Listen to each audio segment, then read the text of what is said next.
கரூர் விசாரணை என்பது அது ஒரு ப்ராசஸ். அர்ஜுனா இவர் புஷி ஆனந்த் அவர்கள் நிர்மல்குமார் இவங்கெல்லாம் கூப்பிட்டு 4 நாள் தொடர்ச்சியாக விசாரணை பண்ணாங்க. அப்போவே விஜயும் இந்த எஃப்ஐஆரில் சேர்த்துருக்கணும், இல்லை அந்த புகாரில் சேர்த்துருக்கணும். அந்த ப்ராசஸ் அப்படி தான் நடக்கும். இப்போ கூப்பிட்டு அவரை விசாரிப்பாங்க. இப்போ நீங்கள் அதுக்கப்புறம் விஜய் ஒரு எதிர்பார்ப்பு இருக்கிறது. சில இதில் கூட விஜய் கைதாவாரான்னு கூட பேசியிருக்காரு. கைதாவாரா ஆக மாட்டாரா என்பதெல்லாம் கடந்து போய் இது ஒரு ப்ராசஸ். அவர்கள் விஜயை விசாரித்தாக வேண்டிய கட்டாயம். விஜய் சிபிஐ விஜய் சிபிஐ விசாரிக்கிறாங்க, அதுதான் விசாரிப்பாங்க.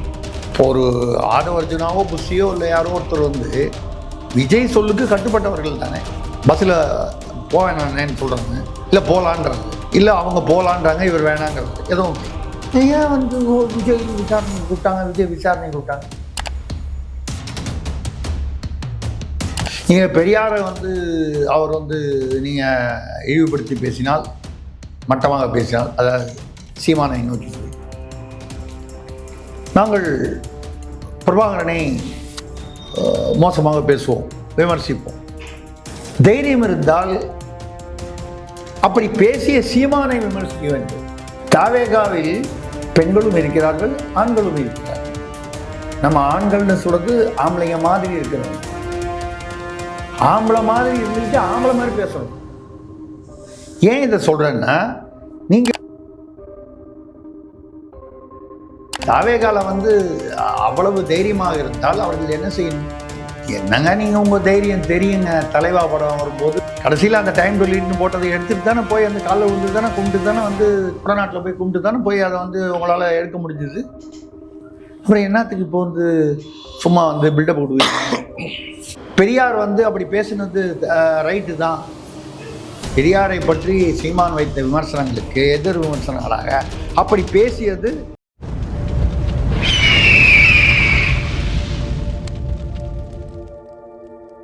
அரசியல் கருத்து நேயர்களுக்கு வணக்கம். இது நம்மோட சிறப்பு இருந்தால் மூத்த பத்திரிகையாளர் திரிசக்தியார் அவர்கள். வணக்கம் சார். வணக்கம் சார். கரூரில் 41 பேர் உயிரிழந்த விடயத்தில் இன்று டெல்லியில் சிபிஐ அலுவலகத்தில் விஜய் அவர்கள் ஆஜராகிறார். கரூர் சம்பவத்துக்கு பின் தாவேகா தமிழகத்தில் மிகப்பெரிய ஒரு பேக் ஃபயரை சந்திச்சுட்டு வருது. இந்த வேளையில் இன்னொரு பெரிய விடயமாக சமீபத்தில் கன்னியாகுமரியில் நடந்த தாவேகா பொதுக்கூட்டத்தில் தாவேகாவோட பொறுப்பாளர் பேசும்போது பிரபாகரன் அவர்களை இழிவுபடுத்தி பேசியது இங்கே இருக்கக்கூடிய தமிழ் தேசியவாதிகள் மத்தியில் மிகப்பெரிய கொந்தளிப்பு ஏற்படுத்திருக்கு. நாம் தமிழர் கட்சியிலேருந்து பலரும் இதுக்கு கண்டனம் தெரிவிச்சுட்டு வராங்க. தமிழகத்தில் தமிழ் தேசியவாதிகள் இப்போது விஜய் அவர்களுக்கு எதிரான மனநிலைக்கு திரும்பி இருப்பது நாம் தமிழுக்கும் ஒரு ஆதரவு வலயத்தை ஏற்படுத்தியிருக்கு. இந்த விடயத்தை எப்படி சார் பார்க்குறீங்க? இவர் கரூர் விஷயத்துக்கு இன்றைக்கி சிபிஐயில் ஆஜராகிறார். இவ்வளவு நேரம் நாம் பேசும்போது ஆஜராகியிருப்பார். அரசியல்களோட நேயர்கள் தமிழ்நாட்டில் ஜனநாயகத்தின் குரல் நசுக்கப்படுகிறது என்பதற்கு அடையாளமாகவோ என்னவோ என்னுடைய குரல் இப்படி நசுக்கப்பட்டு இருக்கிறது. ஆனால் இதற்கு ஜனநாயகன் படத்துக்கு சம்மந்தம் இல்லை. நான் சொல்கிறது ஜனநாயகம்ன்ற பொதுவான ஒரு மக்களுடைய உணர்வுகளுக்கு மதிப்பு கொடுக்க வேண்டிய இன்றைய ஆட்சியாளர்கள் எப்படி இருக்கிறார்கள் என்பதற்கு உதாரணமாக ஒரு அடையாளமாக பாருங்கள். எனக்கு தொண்டை கட்டியிருக்கு, பேச முடியல, நீங்கள் இருமுறீங்க. இல்லை அப்படி பார்த்தீங்கன்னா ஜனநாயகம் தமிழ்நாட்டில் எவ்வளவு மோசமாக இருக்குது. நான் இந்த படத்துக்கு சம்மந்தப்படுத்தி சொல்லலை. ஏன் சொல்லலை? கரூர் விசாரணை என்பது அது ஒரு ப்ராசஸ். அர்ஜுனா இவர் புஷி ஆனந்த் அவர்கள் நிர்மல்குமார் இவங்கெல்லாம் கூப்பிட்டு 4 நாள் தொடர்ச்சியாக விசாரணை பண்ணாங்க. அப்போவே விஜயும் இந்த எஃப்ஐஆரில் சேர்த்துருக்கணும், இல்லை அந்த புகாரில் சேர்த்துருக்கணும். நான் விஜய் மீது எந்த வன்மத்தோடு சொல்லவில்லை. ஒரு பக்கம் அர்ஜுனா சார்பில் தாவேகா புகார் கொடுத்துருக்கு உச்சநீதிமன்றத்தில், வழக்கு நடைபெறும். அந்த வழக்கில் திமுக அரசு மீது செந்தில் பாலாஜி மீது போட்டிருக்காங்க. நான் திமுகவுக்கு உடனே மாறிட்டேன், சப்போர்ட்டு, திரிசக்தியார் திமுகவில் சேர்ந்து விட்டார், நான் எந்த காலத்திலும் தீய சக்திகளுடன் இணைய மாட்டேன். நம்பலாம். இத்தனை வருஷமாக சேரல, கோடி கோடியாக எனக்கு கொடுக்குறேன்னு சொன்ன போதெல்லாம் சேரல, இப்போ சேர போகிறேன். இல்லை, எதற்காக சொல்கிறேன்னா அது ஒரு ப்ராசஸ். அந்த ப்ராசஸ் அப்படி தான் நடக்கும். இப்போ கூப்பிட்டு அவரை விசாரிப்பாங்க. இப்போ நீங்கள் அதுக்கப்புறம் வந்து விஜயை வந்து ஒரு எதிர்பார்ப்பு இருக்கிறது. சில இதில் கூட விஜய் கைதாவாரான்னு சவுக்கு சங்கர் கூட பேசியிருக்காரு. நம்ம வந்து அப்படி, அதாவது கைதாவாரா ஆக மாட்டாரா என்பதெல்லாம் வந்து கடந்து போய் இது ஒரு ப்ராசஸ். அவர்கள் விஜயை விசாரித்தாக வேண்டிய கட்டாயம். இல்லைன்னா நாளைக்கு சிபிஐ கோர்ட்டுக்கு போச்சுன்னா இவ்வளவுக்கும் காரணமான அந்த தலைவர் அவ்வளோ பெரிய பஸ்ஸில் வந்து நடந்து பேசினார், தாமதமாக வந்தார் விஜய், அங்கே போன 10 பேர் ஆளுக்கு ஒரு விதமாக ஏதோ ஒன்று பதில் சொல்லியிருப்பான். ஒரே ஒரு 100 கேள்வி எழுதி தனித்தனியாக கேட்டிருப்பாங்க, வித்தியாசமாக பதில் சொல்லியிருப்பாங்க. இதை சரிபார்ப்பதற்கு நிச்சயமாக விஜயுடைய கருத்தை தெரிந்து கொள்ள வேண்டும் என்பது. ரெண்டாவது, விஜய் தானே தலைவர். இப்போ ஒரு ஆதவ அர்ஜுனாவோ புஷியோ இல்லை யாரோ ஒருத்தர் வந்து விஜய் சொல்லுக்கு கட்டுப்பட்டவர்கள் தானே. பஸ்ஸில் போவேன்னு சொல்கிறாங்க, இல்லை போகலான்றாரு, இல்லை அவங்க போகலான்றாங்க, இவர் வேணாங்கிறது. ஏதோ என்ன நடந்தது, எதனால் இப்படி நடந்தது, இதை தவிர்த்திருக்க வேண்டுமா இல்லையா, தலைவர் என்ற முறையில் அவர் என்ன நடவடிக்கைகள் அல்லது நடவடிக்கைகளுக்கான ஏற்பாடுகள் மேற்கொண்டார். சிபிஐ கேட்க தான் கேட்கும். விஜய் சிபிஐக்கு இப்போ விஜய் சிபிஐ விசாரிக்கிறாங்க, அதுதான் விசாரிப்பாங்க. எல்லா பெரிய பெரிய அரசியல் தலைவர்கள், கருணாநிதி அவர்கள் ஏதோ ஒரு சமயத்தில் ஜெயலலிதாவால் ஏதோ ஒரு குற்றச்சாட்டிற்காக கைது செய்யப்பட்டார். ஜெயலலிதா அவர்கள் கைது செய்யப்பட்டிருக்கிறார்கள். சசிகலா அவர்கள் தண்டனை பெற்றிருக்கிறார்கள். இன்றைக்கு பிரதமராக இருக்கக்கூடிய நரேந்திரதாஸ் மோடி மீது குற்றச்சாட்டு இருந்து ஒரு காலத்தில் வந்து அது கிரிமினல் குற்றச்சாட்டுகள் அமித்ஷா மீது நடந்திருக்கிறது. பல இந்திரா காந்தி எடுத்த நடவடிக்கைகள் மற்றவர்கள் மீது எடுத்த நடவடிக்கைகளும் அதிகம். இந்திரா காந்தியே சில நடவடிக்கைகளுக்கு உள்ளானதும் உண்டு. இப்படி எந்த தலைவருமே விதிவிலக்கில்லை. ஒரு சட்டபூர்வமான விசாரணைக்கு எந்த தலைவருமே, எந்த கட்சியாக இருந்தாலும், அவர் எவ்வளவு பெரிய மக்கள் தலைவராக இருந்தாலும் அவர் விதிவிலக்கில்லை. ஏன் வந்து விஜய் விசாரணைக்கு கூப்பிட்டாங்க,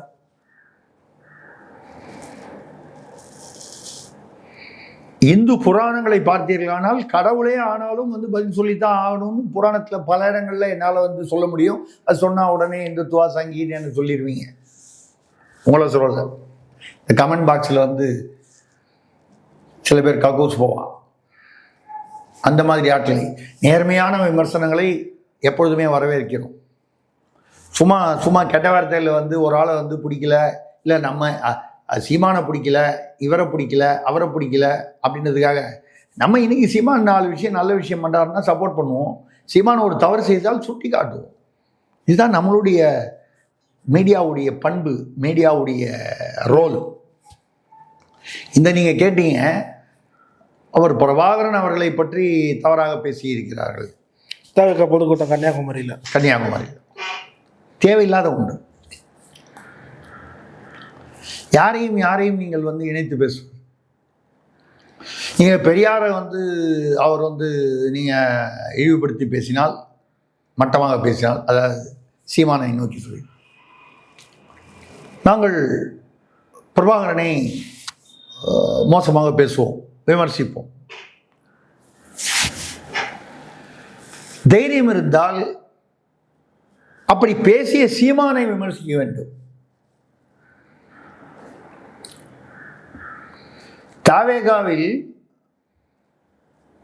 பெண்களும் இருக்கிறார்கள், ஆண்களும் இருக்கிறார்கள். நம்ம ஆண்கள்னு சொல்றது ஆம்பளைங்க மாதிரி இருக்கிறவங்க. ஆம்பளை மாதிரி இருந்துக்கிட்டு ஆம்பளை மாதிரி பேசணும். ஏன் இதை சொல்றேன்னா, நீங்க உடனே வந்து பிரபாகரனை, பெரியாருடைய கருத்துக்களைத்தான் வந்து சீமான் விமர்சனம் செய்கிறார். நானே விமர்சனம் செய்திருக்கிறேன். அதோ சீமான் சொல்லி தான் நான் விமர்சனம் பண்ணுறேன்னா, 47 வருடம் பத்திரிகையாளராக இருந்திருக்கேன். 15 வருடங்கள் சொந்த பத்திரிகைகள் நடத்தி இருக்கிறேன். அந்த பீரியட்லாம் பெரியாரை விமர்சனம் பண்ணி நான் கார்கோடன் கட்டுரை தலையங்கம் எழுதியிருக்கிறேன்.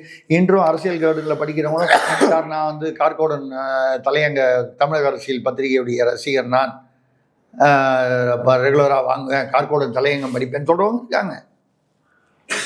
அப்போதெல்லாம் நம்ம வந்து பெரியார் நாம் யாரை கொண்டு விமர்சித்தோம்?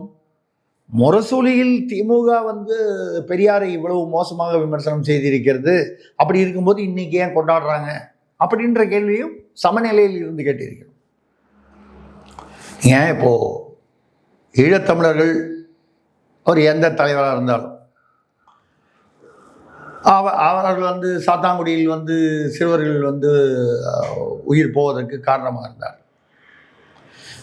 நம்ம அந்த அந்த விவகாரம் ஈழத்தமிழர் விடுதலை சிறுத்தை என்பது இங்கே தடை செய்யப்பட்ட இயக்கமாக இருப்பதனாலும் அது தொடர்பாக பேசுவதில் சில என்ன சொல்கிறது, எதை பேசலாம் எதை பேசக்கூடாது என்பது தெளிவாக இல்லாத காரணத்தினால் நம்ம பொதுவாக யதார்த்தமாக சொல்லிவிட்டு போகிறோம். அந்த பக்கம் நீங்கள் யாரை சொல்கிறீர்களோ அவர் துப்பாக்கி ஏந்தி ஆயுதம் ஏந்தி வேறு வழி இல்லாமல் ஆயுதம் ஏந்தி முதலில் பேச்சுவார்த்தைகள் எல்லாம் முடிந்துவிட்டு அதற்கப்புறம் சிங்கள இராணுவத்துடைய அட்டகாசம் அராஜகம் அதிகமாகி அது ஒரு ஈழத்தமிழர் புரட்சியாக வெடித்தது. ஈழத்தமிழர் புரட்சியை பற்றி பேசுவதில் நமக்கு எந்த சட்டமும் இந்தியாவில் தடுக்கவில்லை. ஈழத்தமிழருக்கு ஆதரவாக பேசினாலே குற்றம் என்றால் அந்த குற்றத்தை முதலில் செய்து காங்கிரஸ் கட்சி தான். இன்றைக்கு மேதகு அவர்களை வந்து முதலாக வந்து எப்படி தமிழ்நாட்டில் எம்ஜிஆர் அவர்கள் அழைத்து உதவி வழங்கினாரோ முதல்வராக இருக்கும் பொழுது, அங்கே ராஜீவ்காந்தி அவர்கள் அழைத்து அவரை அமர வைத்து அவருக்கு உணவளித்து விருந்தளித்து உங்களுடைய இயக்கத்தையும் உங்களுடைய போராட்டத்தையும் நாங்கள் ஏற்கிறோம், ஆதரவு தருகிறோம் என்று சொன்னது மட்டும் இல்லாமல் அப்பொழுது ராகுல் சிறுவனாக இருந்தார். அப்படி சொல்லாமா? அப்பொழுதும் ராகுல் சிறுவனாக இருந்தார், அப்படி சொல்லலாம். அப்போ ராகுல் வந்து அதாவது உடல் ரீதியாக அவர் சிறுவனாக இருந்தார், வயது ரீதியாக புரியறதுக்காக சொல்கிறேன், நீங்கள் வந்து தப்பாக நினச்சிக்க இல்லை, புரியுது. அப்போ அது ஒரு 14-15 வயசு. மேதகு அவர்கள் வந்து அவருடைய இந்த ஓவர் கோட்னு சொல்லுவாங்க, அந்த ஈழத்தமிழர்கள் பார்த்தீங்கன்னா அவங்க வெளியில் வரும்போதே பொதுவாக எல்லாருமே இதில் ஒன்றும் இயக்கம்னு இல்லாமல் பொதுவாக ஈழத்தமிழர்கள் இந்த ஓவர் கோட் போடுற பழக்கம். ஏன்னா நான் இந்தோனேஷியாவில் இருந்திருக்கேன், அங்கேயும் ஈழத்தமிழர்கள் நிறைய பேர் வந்து நான் என்னுடைய நிறுவனத்தில் சில ஈழத்தமிழர்கள் கூட இருந்திருக்கிறார்கள், இணைந்து பணியாற்றியிருக்கிறார்கள். அது ஒரு கால் அந்த அவங்க இருக்கக்கூடிய இடங்களில் குளிர் இருக்குமா இல்லை அவருடைய பழக்கத்தில் அந்த ஓவர் கோட். நம்ம இதில் கூட பார்த்தீங்கன்னா இப்போது ட்ரைவ் பண்ணும்போது மட்டும் அந்த மாரில் சளி பிடிக்காமல் இருக்கிறதுக்காக ஓவர் கோட், அது மாதிரி ஓவர் கோட்டை வந்து வச்சுட்டு போயிட்டார். உடனே ராஜீவ்காந்தி அவர்கள் சிறுவனான தன்னுடைய மகனான ராகுல் அவர்களை அழைத்து தம்பி இதை அங்கிள் கிட்ட கொடுத்துரு. இந்த கோட்டை ஓடி வந்து வாசலில் வண்டியில் ஏறப்போன மேதகு அவர்களிடம் கொடுத்ததாக பத்திரிகை செய்திகள் சொல்லும் அந்த பீரியட்லேயும். இப்போ அந்த அளவுக்கு வந்து இன்னைக்கு சப்போர்ட் பண்ணா அப்படின்னு சொல்லி இருக்கு. ஆனால் இதே எந்த மத்திய அரசு அதை கொண்டு வந்ததோ, அங்கே இருந்தது காங்கிரஸா பிஜேபியான்றதெல்லாம் தாண்டி மத்திய அரசு தானே. ஒரு சட்டம்னு ஒன்று மத்திய அரசு கொண்டு வந்தா இதில் பிஜேபி கொண்டு வந்த சட்டம், காங்கிரஸ் கொண்டு வந்த சட்டம், தேவகவுடா கொண்டு வந்த சட்டம் தனித்தனியாக பிரித்து பார்க்க முடியாது. இன்னைக்கு அந்த சட்டம் என்ன சொல்லு? அன்னைக்கு ஆதரவாக இருந்தார், பின்னால் அவரே IPKF அனுப்பிச்சார். என்ன சொல்லுவாங்க காங்கிரஸ்காரர்கள்? மாறுபட்ட சூழ்நிலை, அவருடைய தரப்பில் ஈழத்தமிழர்கள் அந்த குறிப்பிட்ட இயக்கத்தின் சார்பில் அவர்கள் வந்து சில விஷயங்களில் முரண்பட்டார்கள், சொன்னதை அவர்கள் செய்யவில்லை, இல்லை சொல்லாததை செய்து விட்டார்கள். இங்கே கேள்விப்பட்ட மாதிரி இருக்கா டைலாகு? திமுக டைலாக் அது. சொல்லாததையும் செய்வோம். ஸோ அந்த மாதிரி ஏதாவது ஒரு ரைட் நம்ம இது பழைய பிரச்சனை, அதுக்குள்ளே போல. அவர் ஆயுதம் ஏந்தி போராடினார். எதனால் ஆயுதம் ஏந்தினார்? கடைசி வரைக்கும் பேச்சுவார்த்தைகள் வந்து வெற்றி அடையாமல் எத்தனையோ ஈழத்தமிழர்கள் வந்து அங்கேயே மந்திரியாக இருந்திருக்காங்க. அவங்க மூலமாகலாம் பேசியிருக்காரு, அவங்களெல்லாம் வச்சு பேசியிருக்காரு. செல்வா அவர்கள்லாம் அந்த காலத்தில் ஈழத்தமிழர்கள் மிக பிரபலமான தலைவர்களாக இருந்திருக்காங்க. இதெல்லாம் தாண்டி ஒரு கட்டத்தில் இனிமேல் வேறு வழி இல்லை. பொதுவாகவே புரட்சி என்பது இப்படித்தானே வெடிக்கும். இப்போது ஆசிரியர்கள் இருக்காங்க, செவிலியர்கள் இருக்காங்க, தூய்மை பணியாளர்கள் இருக்காங்க. கேட்டு பார்க்குறான், கெஞ்சி பார்க்குறான், கொஞ்சி பார்க்குறான், காலில் விழுந்து பார்க்குறான், மனு கொடுத்து பார்க்குறான், கலெக்டரை போய் பார்க்குறான், அமைதியாக போராட்டம் பண்ணுறான், அங்கங்கே தாலுகாவாக போராடுறான். எதுவுமே நடக்கலைன்னா சென்னையில் வந்து போராடுறான், சாலை மறியலில் ஈடுபடுகிறான். எடுத்த உடனே சாலை மறியலுக்கு போகிறானா? நான் பொதுவாக சொல்கிறேன். ஆனால் அரசு என்ன பண்ணுது, இவ்வளோ நாளாக அவங்க கேட்டதெல்லாம் ஒன்றும் பேசலை. இப்போ கூட அந்த ஓல்டு பென்ஷன் ஸ்கீமில் பாருங்கள், அது நாங்கள் புதுசாக டாக்ஸ்னு ஒன்று கொண்டு வரோன்னு ஒரு புது திட்டம். அது என்னன்னா, அவன் பணத்தை பிடிச்சி மாதம் உங்கள் சம்பளத்துலேருந்தே பணம் பிடிச்சி நீங்கள் ரிட்டையர் ஆகும்போது உங்கள்கிட்ட கொடுத்துரு. அரசாங்கம் மாதம் போட வேண்டிய பணத்தை எப்போ கொடுப்பேன்னா, நீ ரிட்டையர் ஆன ஓய்வு பெற்ற பிறகு, நீ சாகும் வரை, அதுக்கப்புறம் நீ இறந்த பிறகு நீ என்று சொல்வது யாரோ ஒரு அலுவலர், அவருடைய காலத்திற்கு பிறகு குடும்ப ஓய்வு. இன்னைக்கு ஏன் காசு பிடிக்கலையே, இதை நானே பேங்க்லேயோ ஒரு மியூச்சுவல் ஃபண்ட்லேயோ போட்டால் எனக்கு எவ்வளோ வரும்னு பார்த்தா, அரசாங்கம் வந்து கடைசியாக அவர் வாங்கிய சம்பளத்தில், அந்த ஒரு வருட சம்பளத்தில் பாதிக்கு தருவேன்னு கணக்கு பார்த்தா, இவனா தனியாக அதே 10% கொண்டு போய் பேங்க்கில் போட்டிருந்தாலோ மியூச்சுவல் ஃபண்டில் போட்டிருந்தாலோ வரக்கூடியதில், பேங்க்கில் போட்டிருந்தா இதை விட டபுளாக வரும். மியூச்சுவல் ஃபண்டு பங்கு மார்க்கெட்டில் போட்டால் 4 பங்கு வரது வாய்ப்பு இருக்குது. மியூச்சுவல் ஃபண்டெல்லாம் கூட வந்து பங்கு மார்க்கெட், மியூச்சுவல் ஃபண்டில் கூட கேரண்டீடு மியூச்சுவல் ஃபண்ட்லாம் இருக்குது.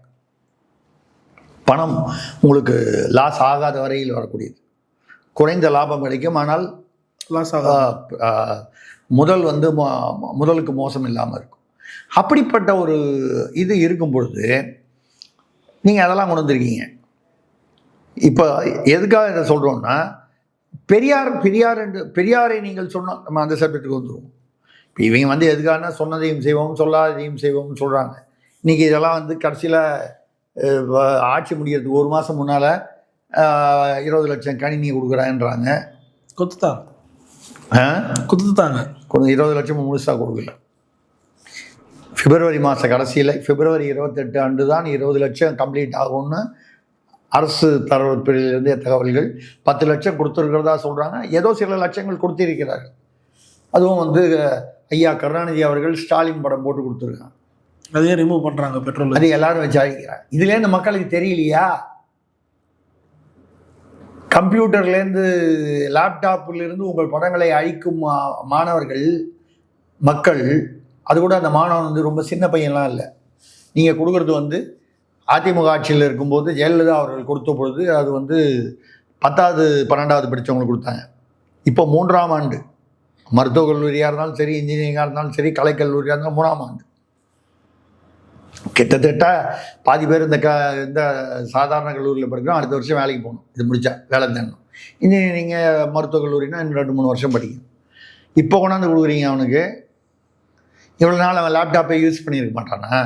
ஏதோ ஒரு வகையில் யூஸ் பண்ணியிருப்பான்ல. இப்போ தானே சார் அவங்க ஓட் போடுற அந்த ஏஜ் இருக்குது. அதை தான் சொல்கிறேன். நீங்கள் உண்மையாக அதுதான் சொல்கிறார் சீமான். மக்களின் அரசியலா தேர்தல் அரசியலானா? இது தேர்தல் அரசியல். ஏன்னா மக்கள் அரசியலாக இருந்தால் நீ அவனுக்கு எதிர்காலத்தை நம்பி அவனுக்கு ஓட்டு போடுற வயசு வர்றதுக்கு முன்னாலேயே கொடுத்துருப்ப. மாணவர்கள் நலன் கருதி ஓட்டு போடும் வயது வந்த மாணவனுக்கு மட்டும்தான் கொடுக்குறீங்கன்னா, அப்போ இது தேர்தலுக்கான அரசியல். அதுவும் எப்போ 2 மாதம் இருக்கும்போது. ஆனால் மக்களுடைய மனநிலை எப்படி இருக்கிறது என்பதை நீங்கள் இதில் பார்க்கலாம், வீடியோவில் தான். அவன் இந்த தின்னர் வச்சுக்கிட்டு பஞ்சு வச்சுக்கிட்டு அழிக்கிறான். அவனுக்கு பிடிக்கல. ஏன் பிடிக்கல?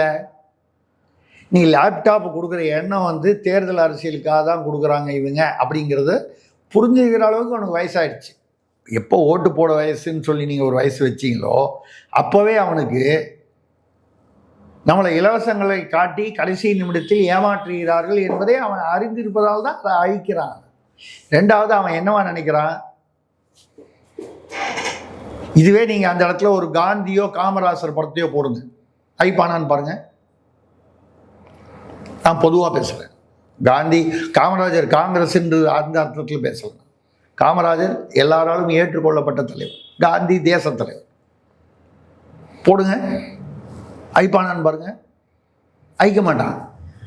இப்போ ஏன் அழிக்கிறான்? திமுக என்றாலே ஏதோ அதை எடுத்துக்கொண்டு பார்க்கும்போது 4 பேர் பார்க்கும்போது நம்மை அவமானமாக இருக்கும், நம்மை மோசமாக நினைப்பார்கள். இந்த இலவசம் கொடுப்பதே ஒரு ஒரு ஒரு மோசமான ஒரு முன்னுதாரணம். இதை நான் ரொம்ப வருஷமாக சொல்லிக்கிட்டு இருக்கேன். ஏன் சீமான் அவர்கள் இதை பேசும்போது நான் கருத்தை ஒத்துக்கிறேன்னா, இந்த கருத்து ஒத்து போகுது, அதனால் அந்த இடத்துல சீமானை ஆதரிக்கிறேன். எந்த இடத்துல சீமானுடன் எனக்கு கருத்து வேறுபாடு ஏற்படுகிறதோ அதை நான் குறிப்பிட்டு இருக்கிறேன்.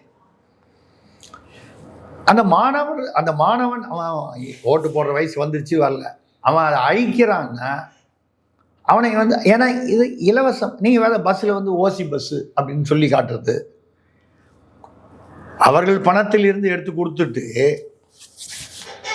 இந்த பென்ஷன் ஸ்கீமை பற்றி பேசணும். எதனாலன்னா, இந்த கவுண்டமணி செந்தில் வாழைப்பழம் தெரியும்.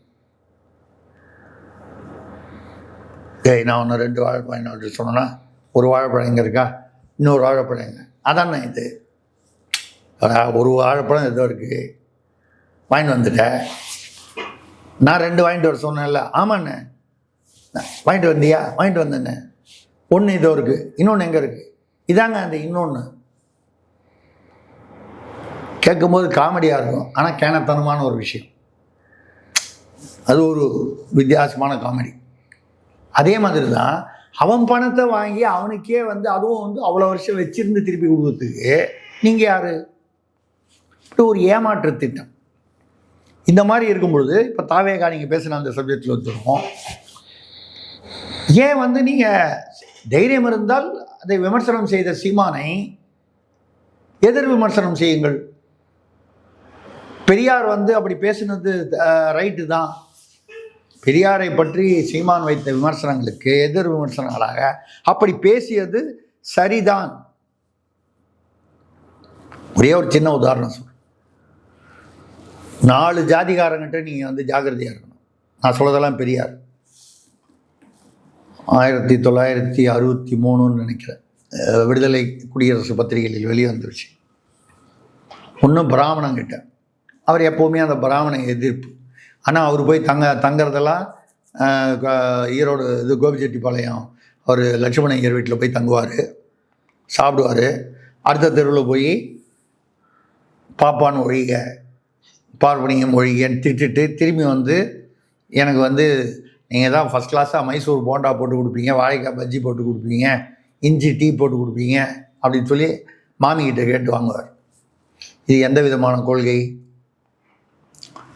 இவர் முத்துராமலிங்க தேவரோட இவருக்கு அதாவது மதுரையில் மீனாட்சி அம்மன் கோயிலை பற்றி பேசி வாங்கி கட்டினவங்களை பெரியாரும் இருக்கார், பிற்காலத்தில் ஒரு கட்டத்தில் அண்ணாதுரையும் இருக்கார். அண்ணாதுரை மீனாட்சி உனக்கு மூக்குத்தி எதுக்கடின்னு பேசினார். நம்ம அதெல்லாம் விட்டுருவோம். அடைந்தால் திராவிட நாடு இல்லையல் சுடுகாடுன்னு அதை அண்ணாதுரை அப்புறம் தான் சொன்னாருன்னு இல்லை. அது ஆரம்பிச்சது எப்போன்னா திராவிட கழகத்தில் இருக்கும்போது தான் திராவிட நாடு வேணும்னு சொல்லி பிரிட்டிஷ் மகாராணிக்கு எழுதின போது அந்த தீர்மானத்தை முன்மொழிந்து கையெழுத்து போட்டவரே அண்ணாதுரை. எப்போ? திராவிட கழகத்தில். இதெல்லாம் இருக்கும் பொழுது பெரியார் என்ன சொல்றாரு, 4 பேரால தான் இந்த சமுதாயம் கெட்டு போச்சு. நம்ம சமுதாயம்னா எந்த சமுதாயம்? தமிழர் சமுதாயம்ங்கிற வார்த்தை யூஸ் பண்ணல. ஒன்று பிராமணர்கள், வழக்கமாக அவர் பாப்பானையும் பாப்பையும் கண்டா பாப்பான முதலாடின்னு சொல்லுவார். அடுத்தது அவர் சொல்வது முஸ்லீம்கள். பாப்பானை மலம் என்றால் நீ சாக்கடையை முஸ்லீமை ஏன் கொண்டு வந்தாய்? முஸ்லீம் வேணும்னா அவன் நாட்டுக்கு போட்டுமே. அவன் நாட்டுக்குன்னா அவர் சொல்வது பாகிஸ்தான். இங்கே அவனுக்கு என்ன வேலை? கிறிஸ்தவர்கள் அச்சில் இருக்குது. நான் சொல்கிறதெல்லாம் எதுவும் சும்மா வாயால் கேள்விப்பட்டு காதால் கேட்டது இல்லை. 4வது நம்மை விட கீழானவர்கள். யாரை சொல்கிறாரு? இன்றைக்கி நீங்கள் பட்டியல் சமூகம்னு சொல்கிறவங்க தான் சொல்கிறாரு. பறையர், பல்லர், அருந்ததியர்னு சொல்கிறவங்க. என்ன சொல்கிறாரு, குறிப்பாக அந்த இவங்களை வந்து பறச்சியும் பள்ளச்சியும் வந்து ஜாக்கெட் போடுறதுனால தான் வந்துச்சு, அவங்களாம் வேலைக்கு வர்றதுனால தான் கூலி அதிகமாக போச்சு. இப்போ வேலைக்கே வரக்கூடாதா? அப்புறம் என்ன சமுதாய முன்னேற்றம், சமூக நீதி? எந்த ஜாதிக்காரன் வேணா மனுஷன், அவன் வேலைக்கு வந்ததுனால தான் கூலி ஏறி போச்சுன்னா அவன் வேலைக்கே வரக்கூடாதுன்னா அவன் என்னவா இருக்கணும்? சொல்கிறவர் அவன் அந்த வேலைக்கு வந்ததுனால தான் கூலி ஏறி போச்சுன்னு சொல்கிறார். அப்படின்னா என்ன அர்த்தம்? அவனுக்கு வேலை கொடுக்காதேன்னு அர்த்தம் இல்லையா? அப்படி சொன்ன வாய் எப்படி சொல்லுது மறுபடியும்? இவன் வந்து பணம், சீலை, அதாவது காசு, சீலை, சோறு, இப்படி சொல்கிறார். சோறு, சீலை, காசு, இது மூணுக்காக அலைவான். ஏற்கனவே இழிநிலையில் இருந்தாலும் இந்த மூணுக்காக எந்த தியாகத்தையும் செய்வான். யாரை சொல்கிறாரு? பட்டியல் சமூகத்தை. பெரியார் இப்படி சொல்லவில்லை, திருசக்தி சுந்தரராமன் பொய் சொல்கிறார் என்று சொல்பவர்கள், நான் வந்து பெரியார் வந்து எந்த விடுதலை, எந்த குடியரசு அந்த படத்தில் பதிப்பானதை நான் வந்து காண்பிப்பதற்கு தயார்.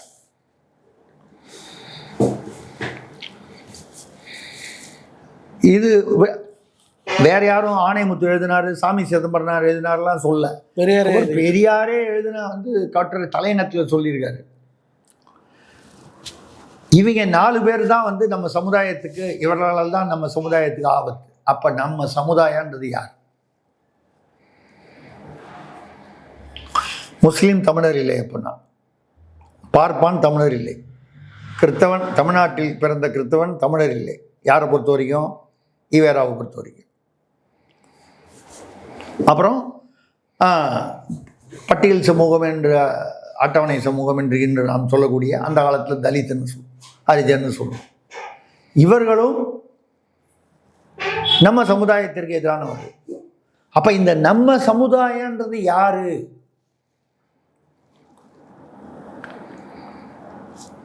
இவர்கள் யாரும் தமிழர்கள் இல்லை என்றால் வேறு யார் தமிழர்கள்? தமிழர்கள் என்ற போர்வையில் நடிக்கும் நம்ம சமுதாயத்திற்கு எதிரானவர்கள். இப்படிதான் நம்ம புரிஞ்சுக்க முடியுது. அந்த இடத்துல தான் திராவிடம். அவர் சொல்றது திராவிட சமுதாயம். எது திராவிட சமுதாயம்? இவங்களாம் திராவிடர்கள் இல்லையா? 500-600 வருடங்களுக்கு முன்னால் இஸ்லாமியர்களாக மாறிய நம்ம சகோதரர்கள், தமிழ் சகோதரர்கள், சகோதரிகள், இவர்கள் தமிழர்கள் இல்லையா? 300 வருடங்களுக்கு முன்னால் கிறிஸ்தவர்களாக மாறிய இவர்கள் இங்கேயே பிறந்த கூறக்கூடியாக இருந்தவர்கள் மதம் மாறிவிட்டார்கள் என்றால் இவர் தமிழர்கள் இல்லையா? சும்மா வந்து யாரோ தான் கால்வெல்னு ஒரு டுபாகூர் எழுதுனா, இவங்க வந்து அங்கிருந்து வந்தாங்க, எங்கேயோ கைபர் கணவாய் வழியாக வந்தாங்க பார்ப்பனர்கள். அப்போ முதல்ல அகத்தியம், தொல்காப்பியம்னு இலக்கணம் எழுதினாங்களே, அவங்க தானே எழுதினாங்க. அது வரைக்கும் தமிழில் எழுத படிக்க யாருக்குமே தெரியாமல் இருந்தீங்களா அப்படின்னு சொல்லி தமிழர்களை நீங்கள் இழிவுபடுத்துகிறீர்களா? இல்லை, அந்த கால்வெல் சொன்னது போய். அவர்களும் இங்கே ஆதி தமிழர்கள், அதான் நம்ம சொல்லுது இன்றைக்கு பட்டியலினம், இவர்கள் தமிழர்கள் இல்லையா? இப்படியெல்லாம் பேசின பெரியாரை நீங்கள் கொண்டாடுகிறீர்கள், அரசியலுக்காக, தேர்தலுக்காக கொண்டாடுகிறீர்கள். ஆனால் சொல்லிட்டு கொண்டாடுது. சீமான் இப்போ என்ன செய்கிறாரு? என்னென்ன பெரியாருடைய கொள்கைகளை எதனால் நான் விமர்சிக்கிறேன், என்னென்ன கருத்துக்கள்னு சொல்கிறேன். நீங்கள் பெரியாருடைய கடவுள் மறுப்பை நாங்கள் ஏற்றுக்கொள்ளவில்லைன்னு சொல்லிட்டீங்க. அப்போ எந்த கருத்தை ஏற்றுக்கொள்கிறீர்கள்? பெண்கள் வந்து சுதந்திரமாக இருக்கணும்னா கர்ப்பப்பையை அறுத்து எறிஞ்சிடணும். ஆசிரியர் தாலி அறுக்கும் விழாக்களில் அவரை சேர்ந்தவர்கள் அவருடைய கர்ப்பப்பை எல்லாம் அறுத்து எறிவதற்கு ஏற்பாடு செய்வாரா? ஆசிரியர் செய்வாரா இல்லை பேராசிரியர் செய்வார்? யாரை சொல்றேன்னு உங்களுக்கு தெரியும். இதோ கருப்பு சட்டை போட்டதுனாலேயே நம்ம வந்து ஏதோ பெரிய புரட்சியாளர், போராளி என்று ஒரு ஒரு ஒரு பம்மாத்து செய்கிறாங்க, அவங்களுக்கு சொல்கிறேன். அந்த வகையில் நீங்கள் ஆயுதம் எடுத்து போராடி ஒரு, நீங்கள் வந்து சிறுவர்களை வந்து, அதற்கான விமர்சனங்கள் நான் வந்து இல்லைன்னு சொல்லலை, சிறுவர்களை வந்து இராணுவத்தில் அவருடைய படையில் சேர்த்திருக்கக்கூடாது. அந்த காலமும் சூழ்நிலையும் பொறுத்து அந்தந்த இது நியாயம் அமையும். ஒரு காலத்தில் 12 வயசுலேயே கல்யாணம் பண்ணிட்டாங்க. பொண்ணுக்கு 8 வயசுக்கு வரதுக்கு முன்னாலே கல்யாணம் பண்ணது இந்தியாவிலேயே உண்டு. ஆக அப்போ அந்த காலத்தில் வந்து வயசுக்கு வரதுக்கு முன்னாலே கூட பொண்ணுங்களுக்கெல்லாம் கல்யாணம் பண்ணிட்டாங்க. அது சரியா தவறான்னு இன்னைக்கு நீங்கள் பேசுவதில் ஒன்றும் தவறில்லை. ஒரு காலகட்டத்தில் அது சரியில்லை என்று தோன்றிய போது அது மாற்றப்படுகிறது. இது சமுதாயத்தில் எல்லாமே அப்படிதான். ஒரு காலகட்டத்தில் சரி என்று படுவது பின்னாளில் வந்து சரியில்லை. கால சூழ்நிலைகள் மாறும்போது சரியில்லையும் போது சமுதாயம் வந்து ஆட்டோ கரெக்ஷன் சொல்லுவாங்க. சுயமாகவே அதை திருத்திக் கொள்ளும். சுயமாக என்று சொல்லும் பொழுது இந்த சுயமாக திருத்திக் கொள்வதற்கு சில கருவிகளாக சிலர் வருவார்கள், சில தலைவர்கள், சில சித்தாந்தங்கள். அவர்களை நாம் வந்து தலைவர்கள் என்று அழைப்பதில் நியாயம் உண்டு. கர்ப்பப்பை அறுத்து எறிஞ்சிரு, ஆம்பளை 3 பேரை வச்சு பொம்பளைகளை வப்பாட்டியை வச்சுக்கிட்டா நீ 3 பேரை வச்சுக்க. இதுதான் சமூக நீதியா, ஒழுக்கமா? சமூக நீதி என்பது என்ன? ஒழுக்கம், கட்டுப்பாடு, அனைவருக்கும் ஒரு சமமான உரிமை. இது 3 இணைந்தது. முதல்ல எடுத்தவொடனே ஒழுக்கமும் அவுட்டு, கட்டுப்பாடு அவுட்டு, சமமான உரிமை அவுட்டு. பெரியாரில் எந்த கொள்கையை இவர்கள் ஏற்றுக்கொள்கிறார்கள்? பெரியாரை சொன்னால் வந்து அப்போ எதுக்கு சொல்கிறேன்னா, ஒரு சின்ன உதாரணம் சொல்லி முடிச்சிருக்கும். ஒரு வீட்டில் வந்து கொள்ளைக்காரன் உள்ளே வந்துடுறான். கொள்ளைக்காரன் இல்லை கற்பழிக்கிறவன், கிரிமினல், குற்றவாளிகள், கொடுங்குற்றவாளி. வீட்டில் அப்பா அம்மாவை கட்டி போட்டுருவாங்க, தங்கச்சியை மானபங்கப்படுத்திடுறாங்க, இல்லை அண்ணன் அக்காவை, சகோதரி. அந்த வீட்டில் ஒரு 14 வயசு ஒரு பையன் இருக்கான். வந்த திருடர்களை கையில் கிடைக்கும் ஒரு ஆயுதத்தால் அவன் வந்து அடித்தால் அதற்கு பெயர் என்ன? அந்த நேரத்தில் அது வந்து ஒரு ஆயுதமாக இருக்கலாம். ஒரு கால் அவங்க அப்பா வந்து எங்கேயாவது இராணுவ வீரராக இருந்து ஓய்வு பெற்று துப்பாக்கியாக கூட இருக்கலாம். ஒரு ஒரு வாதத்திற்காக வைத்து தன்னுடைய குடும்பம் பாதிக்கப்படுகிறது அல்லது தற்காப்பு, ரெண்டும் சேர்ந்தது. ஏற்கனவே வந்து இவ்வளவு தூரம் பாதிக்கப்பட்டு மேலும் பாதிப்பு வரக்கூடாதும் போது அங்கே ஆண்களே வந்து குறைந்து கொண்டு சொற்ப அளவில் ஆகிவிட்டார்கள். ஏனென்றால் அவர் கொரில்லா படையில் வந்து அவர்கள் இருந்தார்கள், அவள் அழிக்கப்பட்டார்கள், பெண்கள் சித்திரவதைப்படுத்தி மானபங்கப்படுத்தி. நான் சொல்றது ஈழத்தமிழ்னு விட்டுருங்க. இந்த இயக்கம் அந்த இயக்கம் நான் பேசலை, அந்த சப்ஜெக்டுக்குள்ளே போல. ஒரு சாதாரண நம்ம ஊரில் மெட்ராஸில் நடக்குது, வீட்டுக்குள்ளே கொள்ளைக்காரன் போந்துட்டான். இந்த சப்ஜெக்டுக்கு ஒன்றும் தடை இல்லை, பேசலாம்ல. அப்போ ஒரு பையன் அங்கே இருக்கிற துப்பாக்கி எடுத்து அந்த கொள்ளைக்காரர்களை, திருடர்களை, கயவர்களை சுட்டான் என்றால் அது தற்காப்பா? இல்லை அவன் வந்து 18 வயசு முடிகிற வரைக்கும் வெயிட் பண்ணி அதுக்கப்புறம் அவங்கள தேடிட்டு போய் சொல்லணும்? உடனடியாக சொன்னோம். அந்த நேரம் அப்போ காலம் சூழ்நிலை என்பதை பொறுத்து நான் சொல்றது வந்து ஒரு உதாரணமாக சொல்கிறேன். இதுவே ஒரு பையன் கஞ்சா அடிச்சுட்டு தெருவில் போய் அவங்க அப்பாவோட துப்பாக்கி எடுத்தோ இல்லை எங்கேயோ அருவாளை வாங்கி யாராவது 10ஆம் கிளாஸ் படிக்கிற பையன் வந்து 8ஆம் கிளாஸ் படிக்கிற பையனை எடுத்து வெட்டினான்னா அதே வயதில் அதே ஆயுதம், ஆனால் அது குற்றம் சட்டப்படி.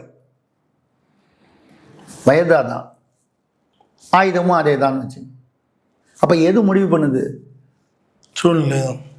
சூழ்நிலை, காலமும் சூழ்நிலையும். காலம் என்பது அதை சுற்றி நடக்கக்கூடிய அது மறுபடியும் சூழ்நிலை தான். அந்த வகையில் நீங்கள் தாவேகால வந்து அவ்வளவு தைரியமாக இருந்தால் அவர்கள் என்ன செய்யணும்? என்னங்க நீங்கள் உங்கள் தைரியம் தெரியுங்க, தலைவா படம் வரும்போது போய் அந்த அம்மா காலில் விழுந்தீங்க. அப்புறம் போக்கிரி படம் வந்து ரிலீஸ் ஆகலன்னொன்னே ஐயா கருணாநிதி காலில் போய் விழுந்தார் உங்கள் தலைவர், ரீல் ஹீரோ.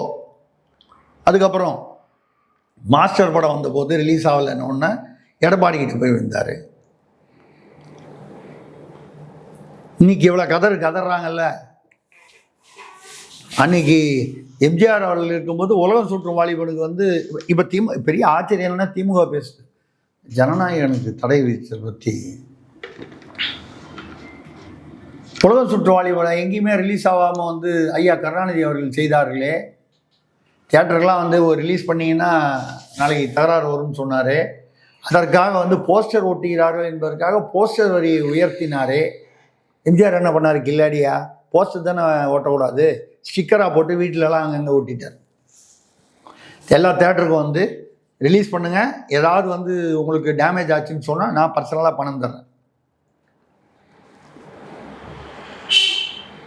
புலக சுற்று வாலிபன் மிக பிரமாதமாக ஓடியது, வெகு நாட்கள் ஓடியது. ஒரு ரெக்கார்டு கிரியேட் பண்ணுறது. வில்லன் நடிகரான அசோகன் அவர்கள், குணசித்திர நடிகரும் கூட, அவர் எடுத்த தயாரித்த நேற்று இன்று நாளை எம்ஜிஆர் படம். அப்போ திமுக வந்து அதை தடுத்தது, எவ்வளவு தொல்லை கொடுத்தது. எல்லா படத்துலையும் இது வந்து ஜெயலலிதா படத்துலையும் நடந்திருக்கு. தலைவா படத்துக்கு டைம் டு லீடுன்னு போட்டதுனால கடைசியில் அந்த டைம் டு லீட்னு போட்டதை எடுத்துகிட்டு தானே போய் அந்த காலில் விழுந்து தானே கும்பிட்டு தானே வந்து கொடநாட்டில் போய் கும்பிட்டு தானே போய் அதை வந்து உங்களால் எடுக்க முடிஞ்சுது. அப்புறம் என்னத்துக்கு இப்போ வந்து சும்மா வந்து பில்டப் கொடுக்குறீங்க? ஜனநாயகனுக்கு வந்து இதுக்கு வந்து ஏற்பட்டது ரைட்டு. நீங்கள் அந்த கோவத்தை வந்து யார் மேலே காட்டணும்? ஒரு பக்கம் நீங்கள் திமுக மீதுன்னு காட்டலாம், இல்லை உண்மையிலேயே நீங்கள் வந்து பாஜக அல்லது மத்திய அரசு இதற்கு காரணம் என்று நினைத்தீர்களானால் அவங்கக்கிட்ட காட்டுங்க. நான் இதில் திமுக தான் காரணம்னு சொல்லலை, பாஜக தான் காரணம்னு சொல்லலை. அப்படி நீங்கள் நினைத்தீர்களானால் அதை மக்களிடம் எடுத்து செல்லுங்கள். திமுக இப்படிலாம் பண்ணுதுங்க, பாஜக அரசு இப்படிலாம் பண்ணுதுங்க. அன்னைக்கு நடிகர் அஜித் அவர்களுக்கு இருந்த தைரியம், ஐயா மிரட்டுறாங்க அப்படின்னு சிஎம் மீட்டிங்கில் பேசினார், ஒற்றை ஆளாக பேசுகிறாரு. ஏன் உங்கள் தலைவருக்கு அந்த தைரியம் இல்லை? திமுகவை சொன்னால் இங்கே அடிப்பாங்க, மத்திய அரசு பாஜகவை சொன்னால் எங்கே ஏற்கனவே கரூரில் விசாரணை கூப்பிட்டுருக்காங்க, என்ன பண்ணுவாங்கன்னு தெரியல, பயமாக இருக்குது. அடிப்பாங்களா அடிக்க மாட்டாங்களான்றது வந்து சிபிஐ பொறுத்த வரைக்கும் விசாரணையின் தன்மையை பொறுத்து இருக்கிறது. விசாரணையில் இவர்கள் நம்மளே தான் நம்ம பேசியிருக்கோம், விஜய் தரப்பில் தான் முதல் தவறு. திமுக அரசின் மீது காவல்துறையின் மீதும் பல தவறுகள் இருக்கின்றன. அவர்கள் வந்து இவருடைய இயலாமையை பயன்படுத்தி, ஒரு பலவீனத்தை பயன்படுத்தி இவரை வந்து ஒரு சிக்க வைத்து விட்டார்கள். அப்படி பலவீனமாக ஒரு நிர்வாகத்தை சரி செய்யாமல் வந்து நான் வந்து ஐ ஆம் தி லீடர், டைம் டு லீடுன்னு அந்த காலத்துலேருந்தே நீங்கள் பில்டப்பே கொடுத்துக்கிட்டு இந்த பில்டப்பை வச்சுக்கிட்டே நீங்கள் மேலே வரணும்னா கட்டமைப்பு இல்லையே. பேஸ்மெண்ட்டே போடாமல் கட்டடம் போட்டுட்டு இடிஞ்சு விழுந்தா அப்போ வந்து யார் வந்து அதுக்கு காரணம்? கட்டணம் தானே காரணம். பாருங்கள், பக்கத்து வீட்டுக்காரன் பாருங்கள், என் கட்டடம் இடிஞ்சு விழிச்சோன்னே அவன் கை கட்டி சிரிக்கிறான். அப்படிதான் சிரிப்பான். முட்டாள்தனமாக நடந்து கொண்டால் சிரிக்க தான் சிரிப்பான். நான் முட்டாள்தனமாக தான் சொன்னேன், யாரையும் முட்டாள்னு சொல்லலை. அந்த வகையில் உங்களுக்கு வந்து பெரியார் அவர்கள் வந்து உண்மையிலேயே சமூக நீதி காவலர் என்றால், அந்த தம்பி கன்னியாகுமரியில் பேசின தம்பி என்ன பண்ணியிருக்கணும்? பெரியார் இப்படிலாம் பேசியிருக்காங்க, சமூக நீதி. இதுக்காக தான் நான் எங்கள் தலைவர் சப்போர்ட் பண்ணேன்.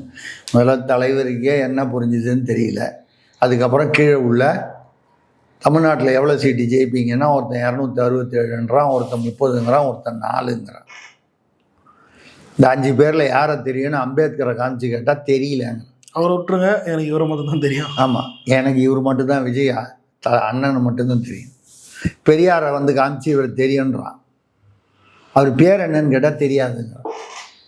இவங்களுக்கு பெரியார் கொள்கை புரிஞ்சு போச்சா? பெரியாரோட பேரே தெரியல. பெரியாரை திட்டினால் என்ன பில்டப் கொடுக்குறீங்க? தமிழ்நாட்டில் பெரியார்னு படம் பண்ணிங்களா? சத்யராஜ், குஷ்பு நடித்தாங்க, மணி அம்மையா நடித்தாங்க.